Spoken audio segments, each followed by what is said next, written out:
होंगे, सामने शायद आपके सीनियर्स भी थे होंगे और कुछ लोग यहाँ पर मौजूद भी है जो ओथ सेरेमनी में मेरे शरीक थे। और उस वक्त से लेके आज तक भी जो है मानू का बहुत बड़ा जो मेरे पर्सनल लाइफ पे भी बहुत बड़ा एहसान रहा है। वैसे साथियों, अल्लाह का बहुत शुक्र है कि अल्लाह ताला ने मुझे जो है एक ऐसे मुकाम पे लाया है और साथ ही साथ उसके मुझे एक ऐसे कम्युनिटी में पैदा किया जिसका मैं बहुत बड़ा शुक्रमंद रहूँगा। उसके बाद मेरी जो तालीम थी, और आपको हैरत होगा कि मेरा जो पूरा ख़ानदानी बैकग्राउंड है, थे तो ख़ानदानी जागीरदार, मगर उसके बाद जो ट्रांसफॉर्मेशन हुआ पुलिस एक्शन के बाद, और उसके बाद ऐसी सिचुएशंस आई है कि हम लोग बहुत ही बीपीएल फैमिली से और बहुत ज़्यादा बीपीएल फैमिली में पिछड़े लोग के अंदर चले गए। और उसके बाद जब जो ट्रांसफॉर्मेशन हुआ और एक ऐसा सिचुएशन, एक ऐसा टाइम आया कि पहली मेरी पूरी ख़ानदान के पूरे पीढ़ी में पहला मैं जो है ग्रेजुएट बनकर जो बाहर निकला, अल्हम्दुलिल्लाह। अब इस चीज़ को देखते हुए मेरे खुद भाई जो कज़िन्स हैं, जो दीगर भाई हैं, बहनें हैं, वो पढ़ रहे हैं। तो ये सब कुछ जो है अल्लाह का दिया हुआ देन है। और उसके बाद जैसा कि मज़हर भाई बताएं कि मेरी जो तंजीम है एसआईओ का, अगर खुदा के बाद किसी का अगर मेरे पर एहसान है तो वालिदैन है, उसके बाद अगर किसी का एहसान है तो वो मेरी तंजीम का एहसान है, क्योंकि उस तंजीम ने मुझे आपके सामने बोलने वाला बनाया है। उसी तंजीम ने मुझे ये स्टेज तक लेके आया है। तो बनाना संवारना जो है वो सब कुछ मेरे वालिदैन के बाद किसी ने किया है, तो वो मेरी दूसरे वालिदैन वो है तंजीम है। तो आते हैं अजीज साथियों, क्योंकि मैं तमहीदन कुछ चीज़ें बता रहा था, मगर क्योंकि आज का उन्वान सारे जिम्मेदारान को दिया हुआ है और उस उन्वान पे मुझे बोलना भी है और कुछ चीज़ें आपके सामने रखता चलूँगा और कुछ चीज़ें जो है शायद हो सकता है कि यहाँ के बाकी जो जिम्मेदारान हैं उनसे आप सुनेंगे, और बहुत तजुर्बेकार है, मेरे से ज़्यादा तजुर्बेकार है अपनी लाइफ में भी और स्टूडेंट पॉलिटिक्स में भी। तो जैसा कि आप जानते हैं कि ये स्टूडेंट यूनियन का एक ऐसा इवेंट होता है और इवेंट में सारे लोग सेलिब्रेशन के मूड में रहते हैं, और उस वक्त पे ऐसी टॉपिक जो है चुनना हो सकता है कि बहुत से लोगों को बोरिंग भी लगता है और बहुत से लोगों को जो है कुछ तजुर्बा सुनने के लिए, कुछ एक्सपीरियंस को सुनने के लिए भी कुछ लोगों को जो है अच्छा भी महसूस होता होगा। अजीज साथियों, आज का जो उन्वान है स्टूडेंट पॉलिटिक्स और सिंकिंग ऑफ कैंपस स्पेसेस बोलकर, तो इसके ऊपर हम चलते हैं। पहले तो हम जानते हैं कि एक्टिविज्म क्या है, क्योंकि हम सारे लोग कहीं ना कहीं किसी न किसी एक्टिविज्म से जुड़े हुए हैं। कोई एकेडमिक एक्टिविज्म से जुड़ा हुआ है, तो कोई इन्वायरमेंटल एक्टिविज्म से जुड़ा हुआ है, कोई पॉलिटिकल एक्टिविज्म से जुड़ा हुआ है, तो कोई स्टूडेंट एक्टिविज्म से जुड़ा हुआ है, कोई रिलीजियस एक्टिविज्म से जुड़ा हुआ है। तो कहीं ना कहीं हमारी पर्सनल ज़िंदगी में हम किसी न किसी मुकाम पे किसी न किसी एक्टिविज्म से जुड़े हुए हैं। तो चूंकि हम लोग यहाँ पर सारे लोग मौजूद हैं, वो सारे के सारे स्टूडेंट कम्युनिटी हैं, तो हमारा लिए रिलेवेंट जो है वो स्टूडेंट एक्टिविज्म है। तो आप स्टूडेंट एक्टिविज्म या एक्टिविज्म की अगर इस्तेलाह जो मैं समझा हूँ वो ये है कि आपको हक समझना है और डंके की चोट पे आपको हक बताना है, और जो गलत है उसको गलत समझना है और डंके की चोट पे आपको गलत बताना है। और मजलूम लोगों के, मजलूम तलबा हो या मजलूम लोग हो, उनके हक के लिए आवाज़ उठाने का नाम मैं जो समझ रहा हूँ वो एक्टिविज्म है मेरे नज़रिए में।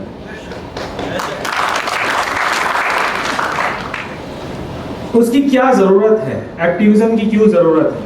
आप देखेंगे कि जितने भी मूवमेंट्स इंडिपेंडेंस के बाद या इंडिपेंडेंस के पहले भी तलबा स्टूडेंट मूवमेंट जितने भी रहे हैं, वो कहीं ना कहीं उसके अंदर सारे मूवमेंट के पीछे तलबा का बड़ा अहम रोल रहा है, स्टूडेंट्स का बड़ा एक अहम किरदार रहा है।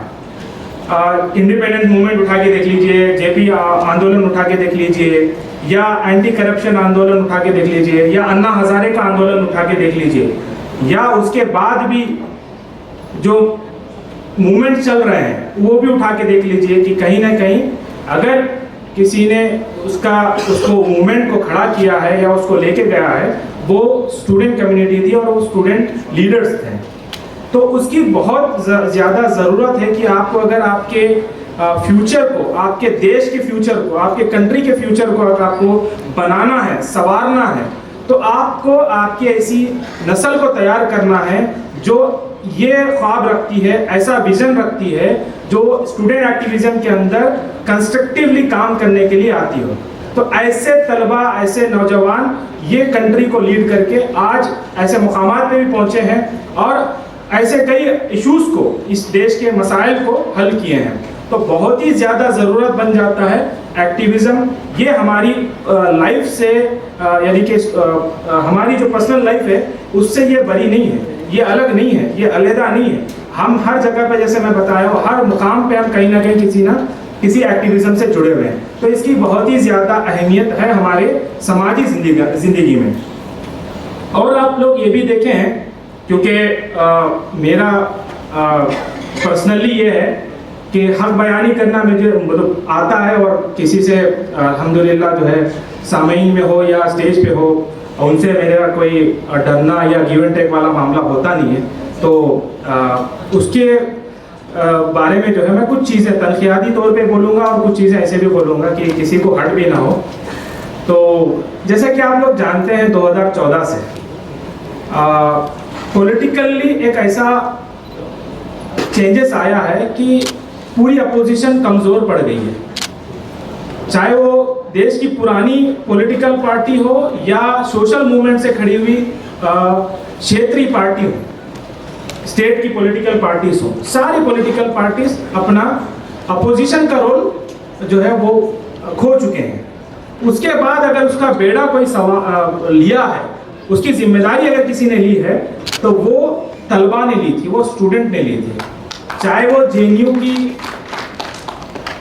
नारे हो या एचयू का, रोहित वेमुला का बलिदान हो, या मानू के अंदर जो सीएनआरसी का मूवमेंट हो, और या जामिया के अंदर जो सड़कों पे बैठे हुए मेरे तलबा हो, या जो जेलों में आज उमर खालिद हो या मेहरान हैदर हो, या ऐसे कई बहनें और भाई जो इस स्टेट के ऑपरेशन से, इसके सप्रेशन से, इनके डिसेंट के खिलाफ में जो डिसेंट कर रहे थे, उनको दबाकर उनको जेलों में डाला गया।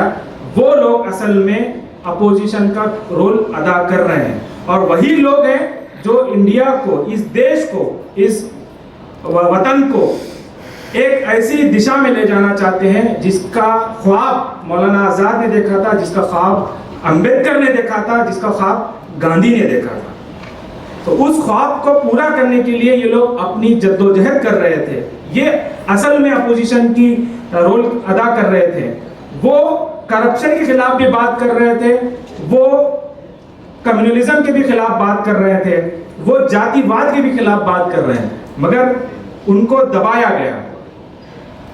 ये स्टूडेंट, सारे के सारे स्टूडेंट हैं, आप पूरे उनकी तारीख उठा के देख लीजिए, उनका बैकग्राउंड उठा के देख लीजिए, वो कहीं ना कहीं वो स्टूडेंट है और वो कहीं ना कहीं स्टूडेंट लीडर्स हैं। तो एक अहम रोल जो है वो स्टूडेंट्स का हमें पता चलता है।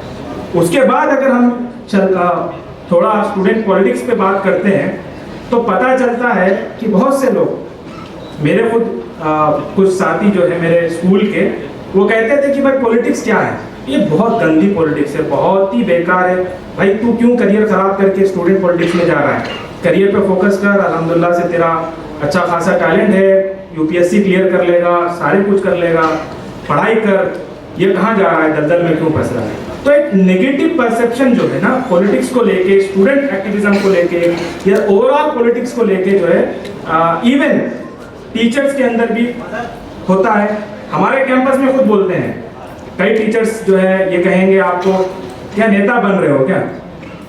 ये उम्मन सा हमारे पास एक वो है, ठीक है, कि किसी भी अगर कोई ज्यादा अगर अपनी हक की आवाज उठा रहा है या कुछ बोल रहा है, तो उसको बोल देंगे फौरी क्या नेता बन रहे हो क्या। तो एक नेगेटिव परसेप्शन स्टूडेंट पॉलिटिक्स को लेकर है, और हर आदमी का अपना अपना एक परसेप्शन होता है सारी चीज़ों को लेकर। मगर जो मैं जैसे अभी कुछ चीज़ें आपको बताया हूँ मेरे शुरुआती चीज़ों में, कि कैसे एक्टिविज्म है, क्या उसकी अहमियत है और कैसे हमने मूवमेंट्स को चलाया है, तो उसमें कहीं ना कहीं स्टूडेंट्स और स्टूडेंट पॉलिटिक्स जो है बहुत अहम रोल अदा करती है। अगर मैं ये भी जानता हूँ कि यही स्टूडेंट्स थे जब यहाँ पर कुछ साल पहले कैंपस में टीचर्स के भी मसाइल होते थे तो उनके फेवर में भी, उनके साथ भी खड़े रहते थे। अगर यही स्टूडेंट पॉलिटिक्स यहाँ नहीं होती तो जो टीचर्स के मसाइल है या नॉन टीचिंग स्टाफ के मसाइल है वो भी जो है कहीं ना कहीं हल नहीं होते। तो ये पूरा कैंपस या एक यूनिवर्सिटी होती है, वो यूनिवर्सिटी जो है ना स्टूडेंट सेंट्रिक होनी चाहिए और स्टूडेंट ही के थ्रू से बनती है। अगर स्टूडेंट पॉलिटिक्स वहाँ नहीं है या वहाँ पर ऐसी स्पेस नहीं, आवाज नहीं उठा सकते हैं, तो वो कैंपस नहीं, वो मुर्दा कैंपस है। जैसे बहुत से ऐसे कैंपसेस हिंदुस्तान में हैं जो नाम के लिए कैंपस है मगर वहाँ जो है वो मेरे नज़र में वो मुर्दा कैंपस है। और जिस तरीके से कैंपसेस को खत्म करने की कोशिश की जा रही है, 2014 से आपने मैं जो बात बयान की थी कि एक अहम रोल जो स्टूडेंट पॉलिटिकल लीडर्स ने, स्टूडेंट लीडर्स ने किया है, डिसेंट जो किया है, उसको दबाने के लिए रोहित वेमुला का बलिदान देना पड़ा, कई ऐसे साथियों को जेल जाना पड़ा। उसकी वजह क्या है कि ये आज गवर्नमेंट की गले की हड्डी बनी बैठी है। ये लोग गवर्नमेंट को सवाल कर रहे हैं और जो लोग सवाल से डरते हैं वो लोग अटैक करते हैं। वो लोग जामिया पे भी अटैक किए हैं, अलीगढ़ पे भी अटैक किए हैं, मानू पे भी कर रहे हैं। तो ये उनका यानी कि पूरा मंसूबाबंद तरीके से ये लोग स्टूडेंट स्पेस को, स्टूडेंट पॉलिटिक्स के स्पेस को खत्म करना चाहते हैं। वो आपको मुलविस रखेंगे, बिजी करेंगे एकेडमिक काम में। ठीक है, एकेडमिक्स को हमको करना है, एकेडमिक्स हमारे लिए मेन इंपॉर्टेंट है, मगर वो एजुकेशन ही एजुकेशन क्या जो हमें एक समाजी रिस्पॉन्सिबल पर्सन नहीं बनाती, सोशल रिस्पॉन्सिबल पर्सन नहीं बनाती, जो हमें औरों के लिए सोचने वाली नहीं बनाती। वो एजुकेशन, वो तालीम मेरे नज़र में कुछ नहीं है। जो इंसान तालीम हासिल करने के बावजूद अपने आप को लोगों के लिए, समाज के लिए कंट्रीब्यूट करने वाला नहीं होता है, तो वो तालीम नहीं है। तो इस एजुकेशन को हासिल करते हुए हम जो पॉलिटिक्स करते हैं, उस पॉलिटिक्स को करने के लिए एक बेहतर स्पेस होना चाहिए और वो स्पेसेस यूनिवर्सिटीज के अंदर होता है। मगर जिस तरीके से कैंपसेस के अंदर जो अटैक हो रहा है, आप देखते हैं अपॉइंटमेंट्स में सारी यूनिवर्सिटी, सेंट्रल यूनिवर्सिटीज हो या स्टेट यूनिवर्सिटीज हो, उनके लोगों को लाकर बिठाया जा रहा है। ऊपर से तो पैंट पहनते हैं मगर अंदर से जो है वो खाकी चड्डी पहनते हैं। तो वैसे लोगों को लाकर कैंपसेस को सैक्रोनाइज किया जा रहा है और वैसे लोगों को लाकर डिसेंट को दबाया जा रहा है। कैंपस के माहौल को बड़ा खराब करने की कोशिश की जा रही है और उसके बाद फिर क्या करेंगे, रिवायतन कुछ चीजें जो है बरकरार रखेंगे सिर्फ नाम के लिए कि आपको यूजीसी की ग्रेडिंग लेना है। आपको यह भी मालूम होगा कि अगर ये स्टूडेंट यूनियन इलेक्शन कैंपस में नहीं होगा तो हमारे ग्रेडिंग पे भी अफेक्ट होगा।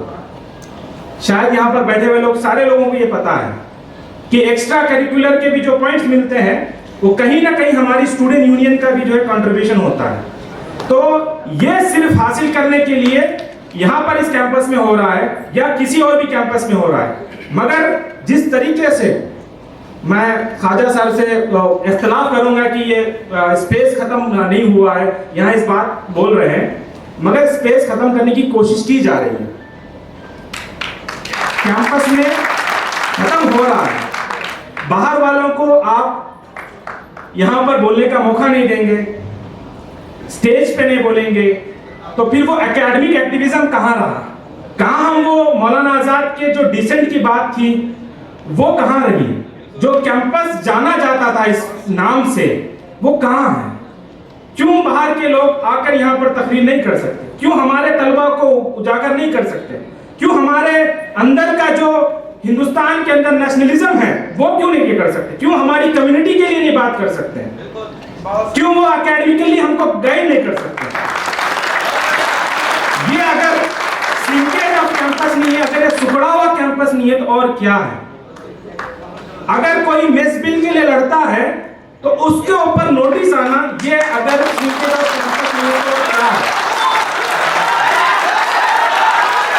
अगर तलबा यूनियन जो जीत के आती है उसको उसका बजट नहीं दिया जाता तो वो क्या है?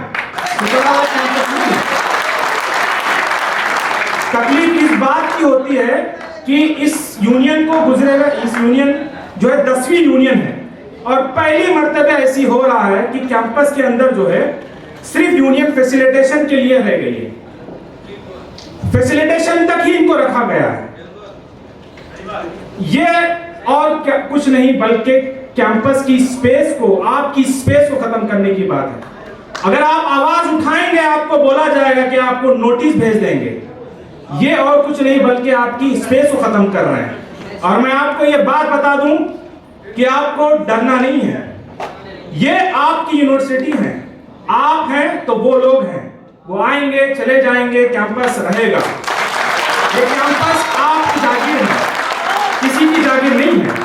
आपको डरना नहीं है, आपको डरना है तो आपके खालिक को डरना है। आपको जो बनाया है, जिसने आपको पैदा किया है उसको डरना है। अगर आप सच पे हैं, आप अगर हक पे हैं तो आप हक बयानी करिए, आप अल्लाह के रसूल की सुन्नत को अपनाइए। आपको अदब के अंदर रहते हुए, अदब के दायरे में रहते हुए आपकी आवाज को बुलंद करना है।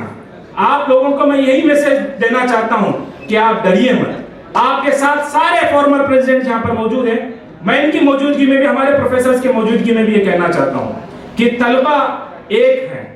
और मैं आप लोगों को एक मैसेज ये भी देना चाहता हूं कि मानू की सियासत, अगर आप चाहते हैं कि आप मानू के तलबा और मजबूती से आगे बढ़े तो आपको इलाकाइयत छोड़ना पड़ेगा।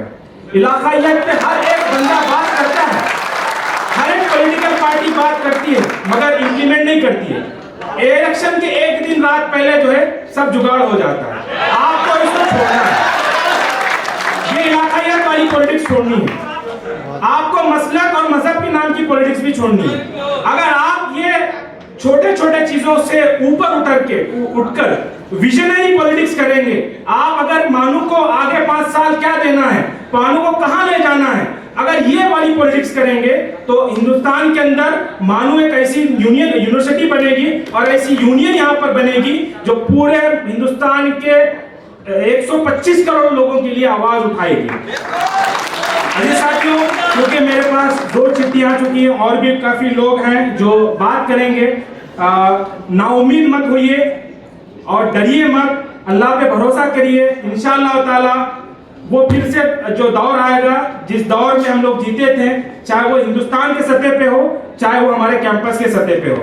अजीज साथियों, मैं मानू स्टूडेंट यूनियन का मशकूर हूँ जिन्होंने मुझे दावत दी और यहाँ पर कहने का, बोलने का मौका दिया। और शायद हो सकता है कुछ लोगों को मेरी बात पसंद ना आए, उसके लिए भी अगर उनका दिल दुखा है तो मैं माजरत चाहता हूँ। और तमाम तलबा से यही गुजारिश करूँगा कि यूनियन के शाना बशाना रहिए, उनको मजबूती दीजिए। आपके बगैर यूनियन नहीं है, क्योंकि यूनियन आपकी रिप्रेजेंटेटिव है। जब तक आप उनके सपोर्ट में रहेंगे तब तक आप जो है वो यूनियन मजबूत रहेगी। इसी के साथ मैं अपनी बात खत्म करता हूँ। जज़ाकल्लाह।